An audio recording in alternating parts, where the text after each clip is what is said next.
पल्लवी की hostel life दोस्ती का अनमोल उपहार। पल्लवी एक छोटे से कस्बे की रहने वाली थी।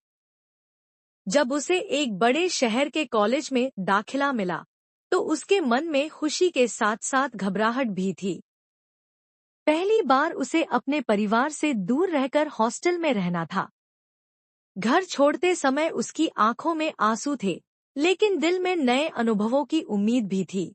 हॉस्टल में पहुंचते ही उसे एक नया माहौल देखने को मिला। अजनबी चेहरे, अजनबी कमरा और घर की तरह कोई उसे लाड़ प्यार करने वाला नहीं था।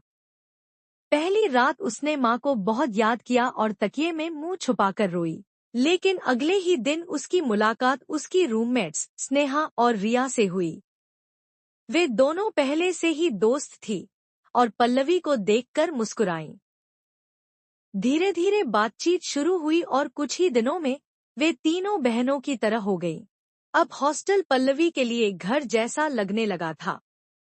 देर रात तक हंसी ठाके, मिडनाइट मैगी पार्टी, एक दूसरे की पढ़ाई में मदद करना, एग्जाम के समय रात भर जागकर पढ़ना, ये सब उसकी जिंदगी का हिस्सा बन गया। जब कभी वह उदास होती, तो उसकी दोस्त उसे हंसाने के लिए पूरा जोर लगा देती। जन्मदिन पर सरप्राइज प्लान, कैंटीन में बैठकर घंटों बातें करना और बिना मतलब देर रात तक गप्पे मारना, यह सब हॉस्टल लाइफ को खास बना रहा था। समय बीतता गया और कॉलेज का आखिरी दिन भी आ गया। जब हॉस्टल छोड़ने का दिन आया, तो पल्लवी और उसकी दोस्त रो पड़ी। उन्हें एहसास हुआ कि हॉस्टल सिर्फ एक रहने की जगह नहीं था, बल्कि यह उनकी दोस्ती और यादों का एक खूबसूरत अध्याय था।